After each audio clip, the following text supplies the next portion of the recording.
그래서 구별됨이라는 제목으로 말씀을 나누고자 합니다. 비가 오는데 오늘 또 말씀이 약간 무겁기도 해요. 일부 예배 때는 되게 힘들어 하시더라고요. 말씀이 좀 무거워서 그런지 날씨도 그래서 그런지 몰라도 근데 어쨌든 우리가 결단해야 될 부분이고 우리가 또 살아야 될 부분이기에 또 말씀을 전하게 됩니다. 말씀 시작하기 전에 먼저 질문 하나 하겠습니다. 하나님에 대해서 알다 그리고 하나님을 알다 어떻게 느껴지십니까? 하나님에 대해서 알다, 하나님을 알다. 다른 것 같습니까? 똑같은 것 같습니까? 예, 감사합니다. 다르다고 느껴지시는군요. 이렇게 대답이 나와주시니 감사하죠. 이게, 근데 알다라는 단어, 똑같은 단어를 쓰는데, 하나님에 대해서 알다와 하나님을 알다. 이거는 우리가 분위기, 뉘앙스 볼 때, 다르구나. 라는 것들이 느껴지잖아요. 정말 다르거든요. 저 정말 쉬운 예를 들어드릴게요. 저는 윤석열 대통령에 대해서 알고 있어요. 1960년 생일 전이라 63세입니다. 그리고 서울시 성북구에서 태어났고 대광초등학교, 충암중고등학교를 나왔고요. 서울대법대 그리고 서울대학교 대학원을 졸업했습니다. 그 서울대 졸업 후에 구수 끝에 이제 사법시험에 합격했고요. 제 20대 대한민국 대통령입니다. 그리고 아내는 김건희 여사입니다. 저는 윤석열 대통령 여사 알고 있죠. 어떻게 알았을까요? 인터넷 치면 나와요. 제가 뭔가를 알고 있는 게 아니라 인터넷 치면은 이 프로필이 나와요. 그러니까 윤석열 대통령에 대해서 알다라는 것은 그러니까 보편적으로 알려져 있는 지식을 통하여서 그걸 통해서 알아가는 거예요. 근데 저는 윤석열 대통령을 몰라요. 왜 모르냐면 만나본 적이 한 번도 없어요. 이야기를 나눠본 적도 없고 관계를 맺어본 적도 없어요. 교제를 나눠본 적이 없으니까는 윤석열 대통령이 어떤 생각을 갖고 있는지, 어떤 가치관을 갖고 있는지, 또 이분의 성품이 어떤지 몰라요. 더 중요한 거는 그분도 저를 몰라요. 서로 간에 모른다는 겁니다. 근데 우리 크리스찬들이요, 착각하는 게 있어요. 하나님에 대해서 알고 있는 것을 하나님을 알고 있다라고 착각하는 경우가 많아요. 지식적으로 하나님은 어떤 분인지를 많이 들어서 알고 있죠. 누가 이야기해줘서 알고도 있고, 또 보편적으로 기독교에서 하나님은 창조주이시다. 기독교에서 하나님은 또 신실하신 분이다. 실수하지 아니하신 분이다라고 보편적으로 알려져 있어요. 근데 많은 사람들은 이 하나님에 대해서 아는, 지식적으로 아는 것을 가지고 나는 하나님을 알아요라고, 내가 하나님을 경험하여 알아요라고 착각하고 있다는 것입니다. 안다는 것은요, 쌍방간에 서로 대화를 나눌 수 있어야 돼요. 자주 만나야 돼요. 그리고 깊은 교제를 나눠야지만이 서로를 알 수 있는 거예요. 저는 이선미 사모를 여기 앉아 계시면 제일 잘 알아요. 20년 동안은 부부로 살았잖아요. 그리고 눈만 뜨면 제 옆에 있거든요. 뒤돌아보면 항상 제 뒤에 있어요. 항상 같이 있어요. 신방 갈 때 같이 다니고 있고. 그리고 이제 밤에도 이제 얘기를 하거든요. 제가 얘기 듣다 깜빡 잠들기도 하거든요. 자? 이렇게 물어보면 아니 막 이러면서 이러고 있거든요. 그리고 이선미 사모는 저를 잘 알아요. 그래서 제가 광고 읽을 때 제가 실수를 많이 하잖아요. 제 성격을 알고 제 습관을 알아요. 제가 아버님을 닮아서 되게 급해요. 말을 빨리 하면은 이게 혀가 꼬이면서 발음이 불분명해지고 엉뚱한 얘기를 해요. 우리 은수가 미국 가는데 다른 나라 간다고 막 얘기하고 있고 막 이런 실수를 많이 하거든요. 그러니까 제 아내는 이걸 알고 있어서 이제 집에 가면 이제 다시 한번 피드백을 해줘요. 좀 천천히 읽으라고. 그리고 조금 긴장하지 말라고. 왜 담임 목사가 아직도 긴장하고 있냐고. 긴장하지 말라고 막 이렇게 얘기를 해주거든요. 왜냐면 저를 잘 알거든요.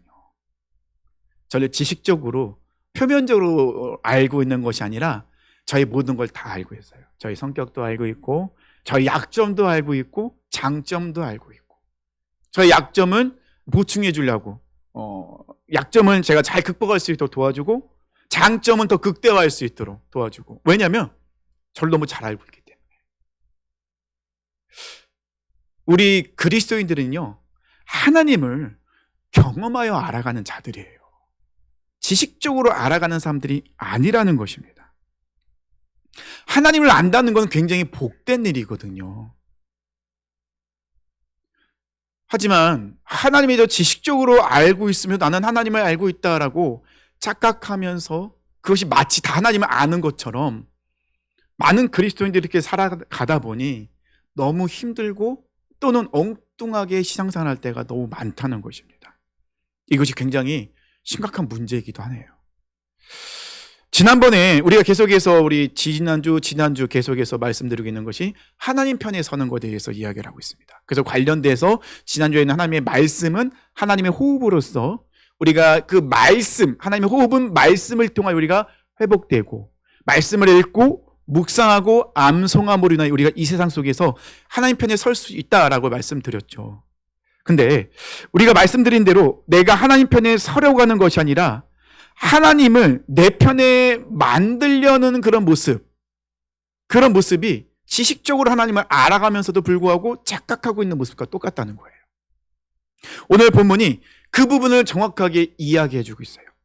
여호와의 편의 선자들의 모습이 어떤 모습인지를 오늘 본문에서 분명히 말씀하고 있거든요. 그러면 여호와의 편의 선자들의 모습, 하나님 편의 선자의 모습은요, 정확하게 나와 있습니다. 구별되어 있다는 거예요.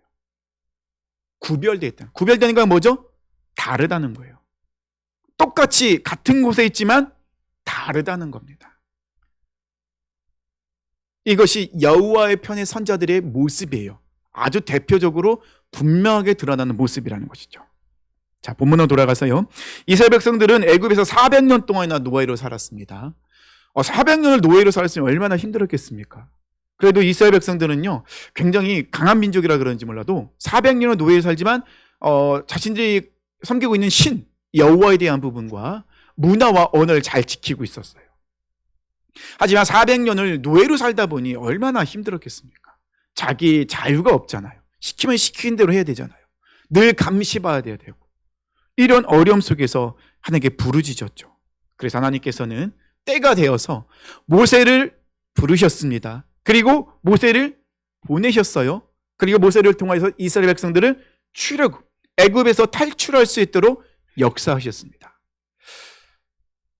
이스라엘 백성들이 출애굽할 수 있었던 것은 하나님이 역사하셨기 때문에, 하나님의 능력으로 그들이 출애굽할 수 있었던 것입니다. 그리고 하나님께서는 이 이스라엘 백성들이 출애굽하는 그 기간 동안에 10가지 재앙을 통해 이 애굽의 신들을 다 심판하셨어요.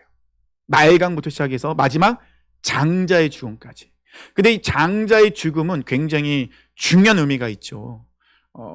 이집트의 가장 큰 신, 태양신을 그 파라오의 아들이 그 라신이라는 겁니다. 그런데 하나님께서는 그 신을 심판하시는데 이스라엘 백성들에게는 너무도 중요한 절기가 만들어집니다. 그것이 무슨 절기입니까? 유월절이죠. 하나님께서 마지막 장자의 죽음을 심판하실 때, 장자들을 치실 때 사람으로부터 해서 동물까지 이르는 모든 첫 새끼는 다 죽습니다. 동물들도요.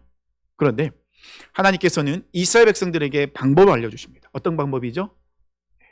흠이 없는 순양을 잡아와서 그리고 이 3년째 순양을 피를 내서 문설주와 좌우임방에 바르는 거예요. 그러면 죽음의 천사가 이 어린 유월절 어린 양의 피를 보고 그 집을 넘어가죠. 그래서 유월절, 넘어간다라는 뜻이 있는 유월절이 되는 거예요. 그러면 이스라엘 백성들은 아니 그 누구든지 유월절 어린 양의 피가 발라져 있는 그 집, 그 문을 통과하여 그 집에 있는 사람들은 다 구원을 받아요. 이스라엘 백성이라 할지라도 좌우임방과 문설주에 어린 양의 피가 발라져 있지 않으면 죽습니다. 조건은 어린 양의 피가 발라져 있느냐 없느냐, 이게 조건인 거예요. 그래서 이스라엘 백성들은 매년 반드시 유월절 지켜야 돼요. 아니 유월절 어린 양, 이 유월절의 그 모든 것은 다 예수 그리스도의 예표가 된다는 것입니다. 근데 하나님의 기적은 이것으로 끝나지 않죠. 이제 하나님께서 이스라엘 백성들을 애굽에서 구원하셨어요. 근데 오는 과정 속에 지금 홍해 바다가 딱 가로막고 있습니다. 하나님께서는 홍해 바다를 가르십니다. 가르실 때 어떻게 가르시죠? 이 물이 벽이 되게 하셨어요. 그리고 드러난 땅은 마르도록 하셨어요. 동풍을 밤새도 불게 하셔서 이스라엘 백성들이 마른 땅으로 건넜는데, 이것은 사도 바울은 세례받았다라고 말씀하고 있습니다.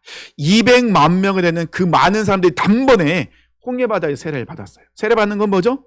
죄에 대해서 죽고 의에 대해 살아가는 하나님의 자녀가 되는 표징이잖아요. 이스라엘 백성들이 이제 광야 생활을 시작하기 전에 세례를 먼저 받습니다. 그것을 끝나지 않죠. 이 광야는 척박합니다. 먹을 것이 없어요. 늘 위험이 도사르는 곳입니다. 하나님은 이스라엘 백성들에게 만나를 내려주시죠. 먹을 것을 주십니다. 고기가 먹고 싶어요. 메추라기를 보내주십니다. 물이 없습니다. 반석에서 물을 주십니다. 그 사막에는 항상 뱀도 있고 정갈도 있고 도적도 있고 호시탐탐 노리는 그런 대적들이 있다는 것입니다. 하지만 이스라엘 백성들은 신발이 헤어지지 않았어요. 신발이 닳지 않았어요. 옷이 헤어지지 않았어요. 왜 그렇습니까? 하나님께서 이스라엘 백성들과 동행하셨기 때문에, 함께 하셨기 때문에, 이스라엘 백성들이 그 삶 가운데 늘 지키시고 구하시고 역사하셨기 때문에, 그렇기 때문에 이스라엘 백성들은 그 삶을 살 수 있었어요. 하나님이 내 편이 되어주시니 너무 좋은 거예요. 필요할 때마다 기도하면 하나님이 그런 것들을 채워주시거든요. 와, 정말 좋아요. 그런데 이스라엘 백성들에게는 감추어진 문제가 하나 있었어요. 그건 그 문제는 무엇이냐면요, 하나님에 대해서는 알고 있는데 하나님을 몰라요. 이게 좀 말장난 같기도 하죠. 이해가 되십니까? 근데 이게 저는 이스라엘 백성들의 모습을 보면 좀 이해가 안 되는 부분이 뭐냐면, 분명히 하나님이 낮에는 구름 기둥으로, 밤에는 불 기둥으로 그들이 길을 인도하셨어요. 대적들이 올 때마다 하나님이 앞장서 싸우셨어요. 만나를 내려주는 거, 이런 기적을 어떻게 경험하냐는 거예요. 반석에서 물이 나오는데 강을 이루어요. 200만 명이 된 사람이 다 그 물을 먹을 수 있어요. 그러면 이스라엘 백성들이 하나님을 경험했어요? 경험하지 못했어요? 경험했죠. 근데 하나님은 몰라요. 이게 굉장히 이해가 되지 않는 부분이에요. 하나님이 먹여주시고 보호하시고 인도하시는데도 하나님은 너무 모르고 있어요.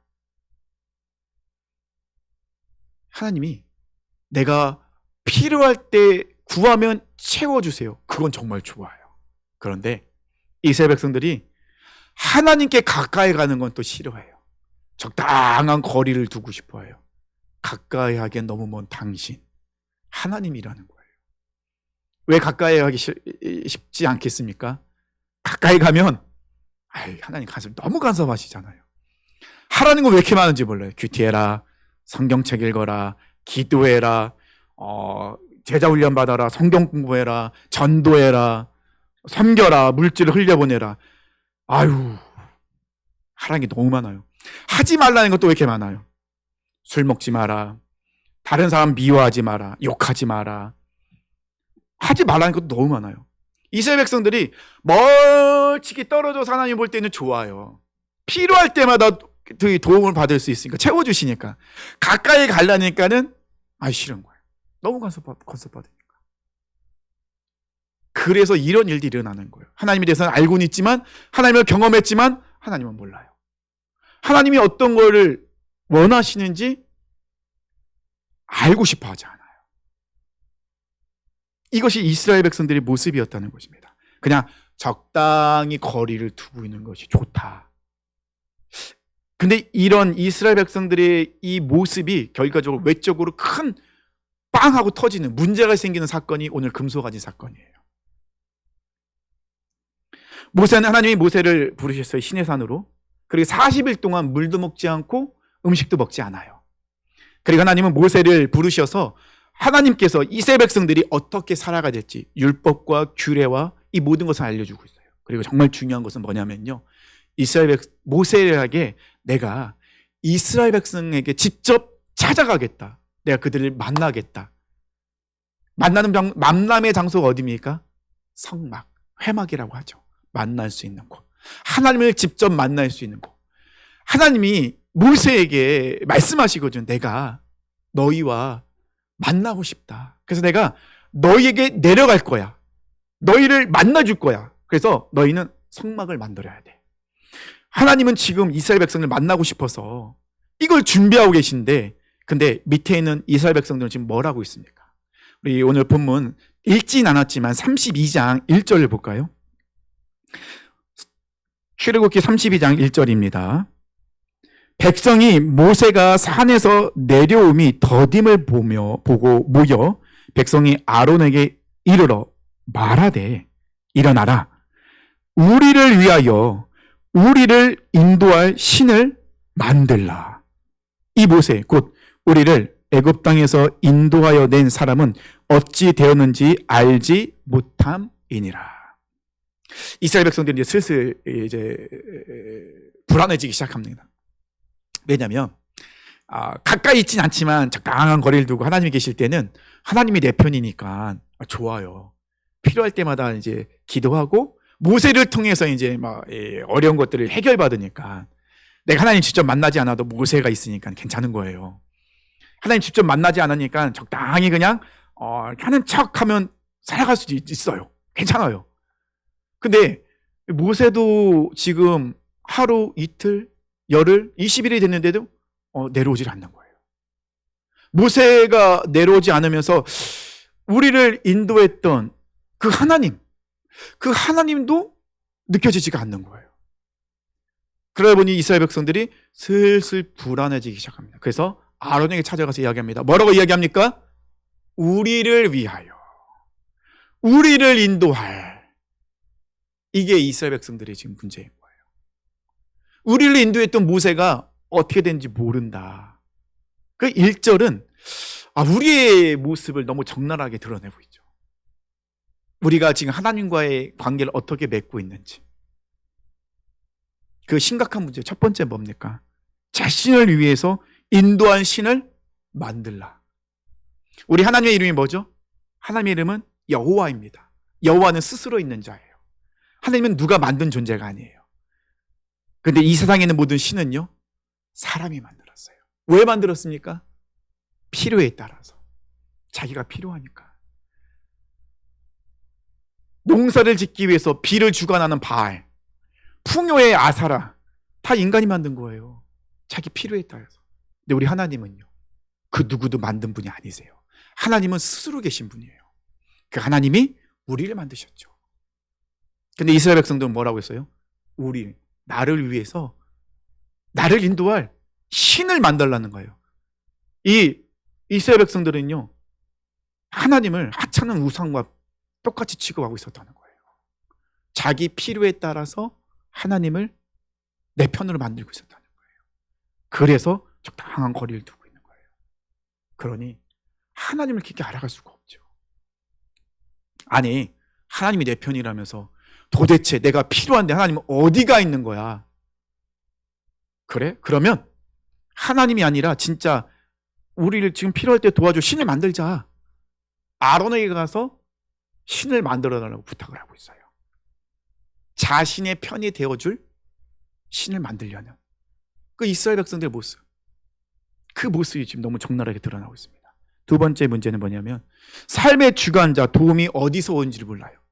하나님께서 이스라엘 백성들 출애굽하셨어요. 그리고 광야 인도하셨습니다. 그 모든 것은 하나님이 하셨습니다. 물론 모세가 앞장섰죠. 왜냐하면 하나님이 모세를 세우셨으니까요. 근데 모세에게 능력이 있는 겁니까? 아니죠.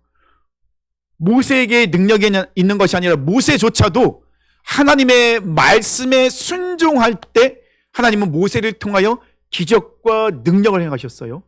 하나님은 모세를 통하여 이스라엘 백성들이 잘 따라오도록 만드셨다는 거예요. 근데 지금 이 이스라엘 백성들은 눈에 보이는 모세만을 바라보고 있어요. 그러면 얘기하죠.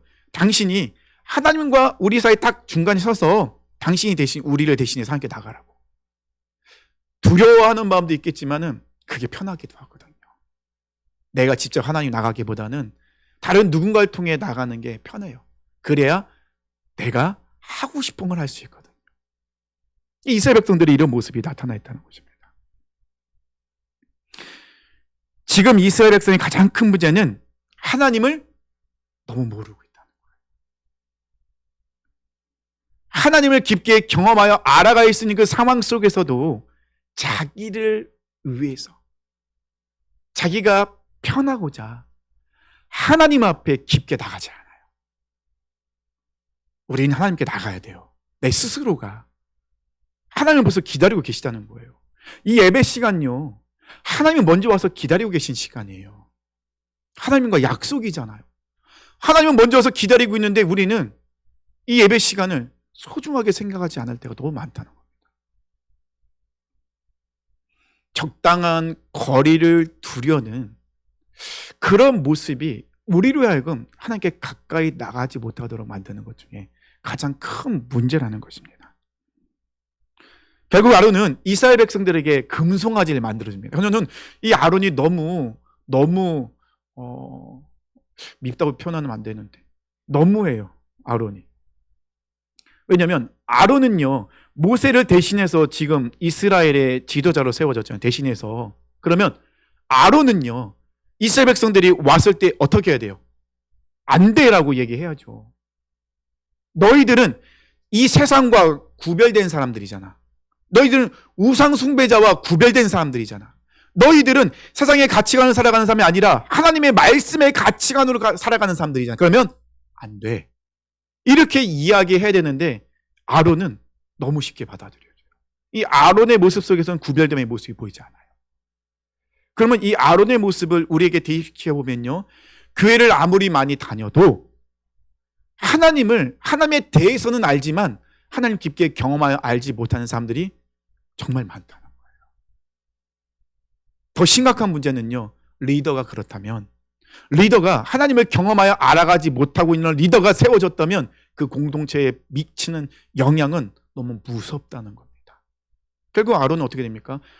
이스라엘 백성들에게 금고리를 받아서 금송아지를 만듭니다. 근데 이 금송아지가요, 이때로 끝나지 않습니다. 금송아지가 또 나타납니다. 어디 나타납니까? 북이스라엘 초대 왕이었던 여로보암이 금송아지 2개를 만들어요.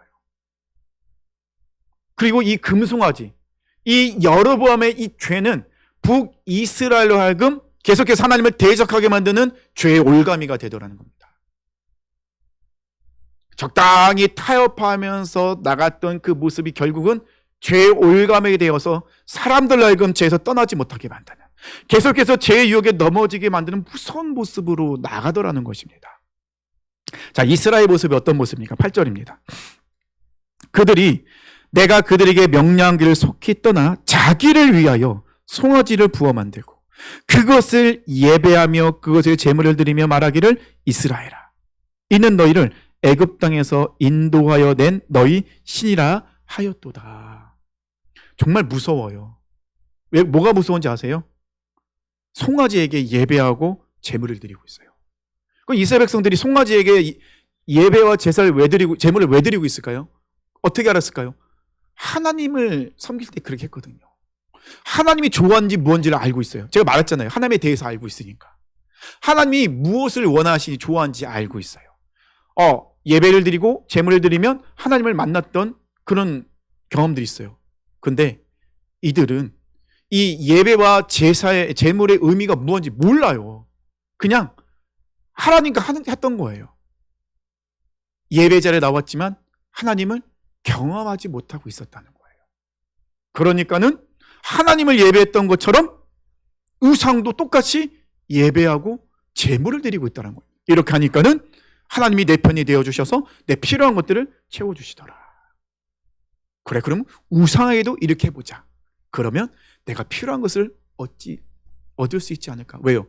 자기를 위해서 송아지를 만들었거든요. 형식적인 예배, 하나님을 만날 수 없습니다. 그 형식적인 예배를 아무리 오랫동안 드린다 할지라도 그 예배를 통해 하나님을 경험할 수 없기 때문에, 임재하신 하나님을 만날 수 없기 때문에 우리는 하나님을 알아갈 수가 없어요. 19절 말씀 보니까요, 진에 가까이 이르러 그 송아지와 그 춤추는 것을 보고 크게 노하여 손에서 그 판들을 산 아래로 던져 깨뜨리는, 그 판이 뭡니까? 십계명이에요. 십계명을 던져 깨뜨렸다는 건 뭐죠? 하나님과의 언약이 깨어졌다는 거예요. 그만큼 하나님이 진노하셨다는 거예요. 모세도 굉장히 화가 많이 나는 거죠. 너무나도 이스라엘 백성들의 모습이 25절에 나와 있습니다. 방자했거든요. 모세가 본즉 백성이 방자하니 이는 아론이 그들을 방자하게 하여 원수에게 조롱거리가 되게 하였습니다. 방자의 원어의 뜻은요, 발가벗기다라는 뜻이 있어요. 표준세 번역은 이것을 제멋대로 날뛰다라고 번역하고 있습니다. 방자하는 거는요, 완전히 그냥 부끄러움 없이 제멋대로 하는 모습이에요. 그런데 이스라엘 백성들이 지금 그런 모습인 거예요. 송아지를 만들고 이 방자에 날뛰고 있는데 그의 그 모습 속에서는 하나님이 전혀 없어요. 왜요? 자기를 위해서 만들었으니까요. 지금 금송아지가 필요한 거예요. 자기들이 필요한 것이 있으니까. 제멋대로 날뛰고 있는 방자한 모습이 이스라엘의 모습인데, 근데 이 모세는 이스라엘 백성들이 방자하게 하게 만드는 사람이 누구라고 이야기했어요? 아론이라는 거예요. 그러면 아론이 왜 그렇게 했을까요? 모세와 아론의 차이점은 뭐예요? 구별되지 않았냐, 이거예요. 아론은 구별된 모습이 없었어요. 그냥 타협해 갑니다. 사람인 요구하는 대로 그냥 해줘요. 전혀 구별된 모습이 없죠. 그러다 보니 그 구별되지 않은 모습을 인하여 이스라엘 백성들은 방자한 모습, 그냥 미쳐 날뛰는, 자기 멋대로 날뛰는 모습이었습니다. 이때 모세가 선포합니다. 26절입니다. 이에 모세가 진문에 서서 이르되 누구든지 여호와의 편에 있는 자는 내게로 나아오라 하며 레위 자손이 다 모여 그에게로 가는지라. 지금 뭐라고 얘기했습니까? 누구든지 여호와의 편에 서 있는 자들은 내게로 나오라. 모세는 구별되어 있는 사람이었어요. 구별된 삶은 사람이었습니다. 그리고 그 구별된 사람이 외칩니다. 누구든지 이 방자하게 미쳐 자기 멋대로 날뛰는 사람들과 구별된 사람이 있거든 나에게로 나와라. 구별된 한 사람과 구별되지 아니한 사람의 이 영향력이 엄청나다는 것입니다. 구별되지 않은 한 사람의 영향력은 사람을 방자하게 만들죠. 자기 멋대로 날뛰게 만들죠. 하지만 구별되는 그 한 사람은 사람들 하나님 편에 서도록 이끌더라는 것이죠. 인도하더라는 것이죠. 이때 레위 자손이 하나님 편에 서게 됩니다. 나오게 됩니다. 레위 자손은 전부 다 이 모세 앞으로 모여요. 모세는 분명히 경고했습니다. 먼저 십계명을 던지면서 하나님의 언약이 깨졌음을 아주 심각하게 이야기하고 있죠. 그리고 이 금송아지를 불에 태워서 빻아서 가루로 만들어서 이스라엘 백성들이 먹여요. 왜 그렇게 하겠습니까? 금송아지가 너희 신이라고? 자, 빻아서 가루를 만들어 너희를 먹었는데, 자, 금송아지가 너를 위해 사는 게 뭐가 있어? 아무것도 없잖아.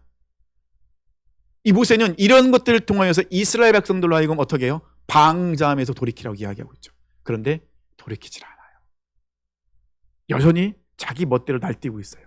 그래서 모세는 구별된 사람들을 모읍니다. 그리고 레위인들에게 이야기하죠. 여호와께서 말씀하셨다. 너희들은 칼을 차서 자기 형제를, 자기가 사랑하는 사람을 어떻게 하고요? 죽여라. 굉장히 무서운 명령이고 순종하기 어려운 명령이긴 해요. 지금까지 내 친구였어요. 지금까지 내가 사랑하는 사람이었습니다. 근데 그들을 죽여야 돼요. 이때 모세는 이 레위 지파 사람들에게 뭐라고 합니까? 너희들은 하나님께 헌신한 자로다.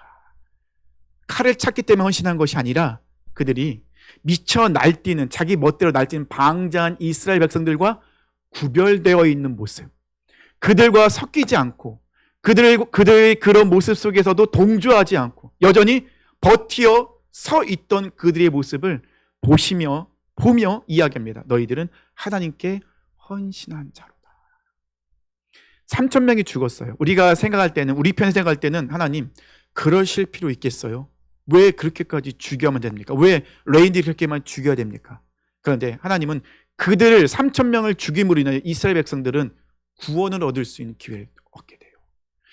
이스라엘 백성들이 전부 다 진노를 당하여 완전히 망해야 되는데 하나님이 그 악을 제하여 버림으로 인하여서 이스라엘 백성은 다시 한번 기회를 얻게 되는 것이죠. 그러니까 레위 자손들의 헌신은 정말로 명령을 따를 수 없는 힘든 명령이지만 하나님의 말씀이기 때문에 그들은 구별된 자리에서 헌신하며 나갔다는 것입니다. 그래서 하나님께서는 다시 한번 이스라엘 백성들에게 기회를 주세요. 우리 사랑하는 성도님들, 이 금송아지 사건을 통하여서 하나님에 대해서는 알지만은 하나님 편에 서서 하나님을 깊게 경험하여 알기를 원하지 않는 사람들의 위험한 모습을 보게 되었어요. 좀 말이 길죠. 간단하게 얘기하면 종교인들이죠. 교회는 나오는데 그 마음속에 하나님은 없어요. 교회는 열심히 나오는데 세상에서는 똑같아요. 여전히 제멋대로 날뛰고 다니고 있어요. 세상 사람들과 똑같이. 근데 이 하나님께서는 이 말씀 때문에 우리에게 뭐라고 얘기하시죠? 그런 상황 속에 너희들은 구별된 삶을 살아야 돼. 너희들은 세상 속에서 버텨야 돼. 무엇으로요? 하나님의 말씀으로 버텨야 돼. 사람들은 자기를 위해 금송아지를 만들고 있잖아. 근데 너희들은 그러면 안 돼. 그래서 너희들은요, 하나님의 찬양과 경배와 예배는 하나님께만 드리는 것을 알고 있기 때문에 버텼어요. 저항했어요. 함께하지 않았어요. 그래서 하나님은 레인을 제사장 삼으셨어요. 이스라엘의 제사장으로. 하나님을 진정으로 섬기는 자를 삼으셨어요. 그들을 통하여 이스라엘 백성들은 하나님께 나아갈 수 있게 됩니다. 우리 사랑하는 성도님들, 하나님은 거룩한 자로 부르셨어요. 구별된 자로 부르셨어요. 그렇게 살아가야 되죠. 우리는 종교인이 아니라 그리스도인이에요. 우리는 종교인이 아니라 성도예요. 이 세상 속에서 거룩한 길을, 구별된 길을 가는 성도입니다. 우리 여호와 편에 서기로 결단하셨잖아요. 저만 했나요? 아니죠. 다 결단하셨죠. 네. 하나님의 그 호흡인 이 성경 말씀을 붙들고 이 말씀이 나의 삶의 기준으로 삼아서 말씀의 삶 속에 살아가겠다고 결단하셨잖아요. 그러면 우리는 세상 속에서 구별된 삶을 살아야 돼요. 말과 생각과 행동과 이 모든 것이 다 구별되어야 된다는 것이죠. 그래서 우리는 희생할 수 있고 포기할 수 있고 내가 죽기 때문에 작은 예수로 살아갈 수 있다는 것입니다.